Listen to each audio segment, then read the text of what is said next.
اعوذ باللہ من الشیطان الرجیم بسم اللہ الرحمن الرحیم۔ دنیا میں لاکھوں قومیں ہو گزری ہیں، ان میں کئی ایسی تھیں جو اللہ تعالیٰ کا حکم مانتی تھیں، لیکن اللہ تعالیٰ نے ان پر اتنی نعمات نازل نہیں کی تھی جتنی کہ بنی اسرائیل پر۔ حالانکہ وہ اللہ تعالیٰ کی نافرمانیاں بھی کرتے تھے اور اللہ تعالیٰ کی پکڑ میں بھی آ جایا کرتے تھے، مگر اس کے باوجود ان پر نعمات کا سلسلہ جاری رہتا تھا۔ من و سلوہ بھی ان کے اسی حالات میں نازل ہوا کرتا تھا جب انہوں نے اللہ تعالیٰ کی نافرمانی کی اور اللہ تعالیٰ نے ان کو سزا میں ڈال دیا تھا۔ نبوت ملنے کے بعد حضرت موسیٰ علیہ السلام ایک مدت تک فرعون اور فرعونیوں کو تبلیغ دین کرتے رہے، لیکن انہوں نے حق کو قبول کرنے سے انکار کر دیا۔ انکار ہی نہیں کیا بلکہ ان کی شرارت اور سرکشی مزید بڑھتی چلی گئی۔ بنی اسرائیل نے فرعون کی خدائی کا دعویٰ قبول کرنے سے انکار کر دیا تھا، جس کی وجہ سے اس نے ان پر ظلم و ستم کرنا شروع کر دیے تھے۔ حضرت موسیٰ علیہ السلام اپنی قوم کے لیے بڑے فکر مند رہتے تھے۔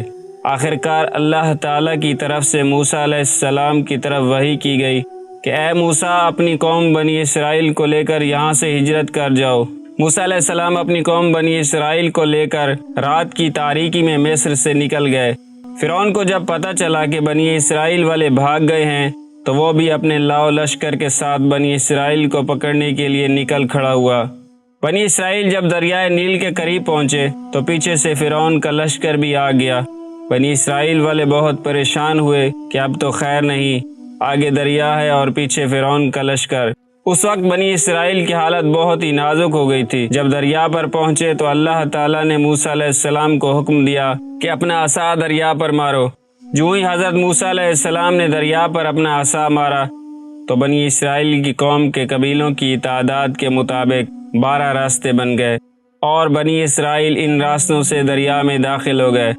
فرعون کا لشکر بھی پیچھے سے پہنچ چکا تھا، انہوں نے بھی اپنے گھوڑے بنی اسرائیل کے پیچھے دریا میں ڈال دیے۔ اللہ تعالیٰ کا کرنا ایسا ہوا کہ جیسے ہی بنی اسرائیل کا آخری آدمی دریا سے باہر نکلا، فرعون کا آخری بندہ دریا میں داخل ہو گیا۔ جیسے ہی فرعون کا سارا لشکر دریا میں داخل ہوا، اللہ تعالیٰ کے حکم سے دریا اپنی اصلی حالت میں واپس آ گیا اور فرعون اور اس کا سارا لشکر دریائے نیل میں غرق ہو گیا۔ اب بنی اسرائیل فرعون کی قید سے ہمیشہ کے لیے آزاد ہو چکے تھے۔ اللہ تعالیٰ نے بنی اسرائیل کو حکم دیا کہ قوم عمالقہ سے جنگ کرو۔ یہاں سے شروع ہوتی ہیں بنی اسرائیل کی سرکشیاں۔ بنی اسرائیل نے موسیٰ علیہ السلام کو کہا کہ تم اور تمہارا خدا جاؤ اور قوم عمالقہ سے جنگ کرو، ہم تو یہیں رہیں گے۔ اس نافرمانی کی سزا ان کو یہ ملی کہ وہ 40 سال تک صحرائے سینا میں بھٹکتے رہے۔ یہ لوگ سارا دن چلتے، شام کو سو جاتے اور جب صبح ہوتی تو جہاں سے چلے ہوتے وہیں پر اپنے آپ کو پاتے تھے۔ ان کی سرکشی کے باوجود اللہ تعالیٰ نے ان لوگوں کو صحرائے سینا میں بہت سے انعامات سے نوازا تھا۔ صحرائے سینا کے اس میدان کو میدان طیہ کہتے ہیں۔ اس میدان میں اللہ تعالیٰ نے ان لوگوں پر من و سلوہ نازل کیا تھا۔ من اور سلوہ 2 الگ الگ کھانے تھے۔ اس کے علاوہ ان کے پاس ایک پتھر تھا جس میں سے 12 چشمے نکلتے تھے۔ ہر قبیلے کا اپنا ایک مختص چشمہ تھا جس سے وہ پانی استعمال کرتے اور اپنے جانوروں کو بھی پلایا کرتے تھے۔ یہ سلسلہ 40 سال تک جاری رہا۔ قرآن کریم میں آیا ہے کہ موسیٰ علیہ السلام نے جب اپنی قوم کے لیے پانی مانگا تو ہم نے انہیں حکم دیا کہ اپنا عصا اس پتھر پر مارو، تو اس سے 12 چشمے پھوٹ پڑے۔ ہر قبیلے نے اپنا چشمہ پہچان لیا کیونکہ وہ لوگ صحرا میں تھے اور وہاں پر کوئی بھی درخت نہیں تھا، تو اللہ تعالیٰ نے ان کے سائے کا انتظام بھی کیا ہوا تھا۔ ان پر بادل سایہ کیے رہتے، ان کے بال اور ناخن بھی نہیں بڑھتے تھے، کپڑے نہ پھٹتے تھے اور نہ ہی میلے ہوا کرتے تھے، بلکہ پیدائشی جو کپڑے پہنتے تھے وہی وقت کے ساتھ ساتھ بڑھتے چلے جاتے تھے۔ یہ تو تھی بنی اسرائیل پر نازل ہونے والی نعمات جو ان کی سرکشی کے باوجود اللہ تعالیٰ نے ان پر نازل کی ہوئی تھی۔ بات ہو رہی تھی من و سلوہ کی۔ من و سلوہ کے بارے میں بہت سی روایات موجود ہیں۔ کچھ کے مطابق من ایک میٹھی چیز تھی جو ان پر نازل ہوا کرتی تھی، جو کہ درختوں پر اترتی تھی۔ یہ لوگ جب صبح اٹھتے تو پہلے سے ہی یہ موجود ہوتی۔ یہ لوگ جاتے اور من کو اکٹھا کر کے کھا لیا کرتے تھے۔ کوئی کہتا تھا کہ یہ شبنم کی طرح تھا، کوئی کہتا گوند کی طرح تھا، یہ دودھ کی طرح سفید اور شہد سے بھی زیادہ میٹھا تھا۔ یہ انہیں بغیر کسی محنت کے ملا کرتا تھا۔ اگر کھاتے تو کھانے کی چیز تھی، اگر پانی میں ملا کر پیتے تو پینے کی چیز تھی۔ رسول اللہ صلی اللہ علیہ وسلم سے روایت ہے کہ آپ فرماتے ہیں، کھمبی کی قسم کی ایک چیز تھی جو اس زمین میں اگا کرتی تھی۔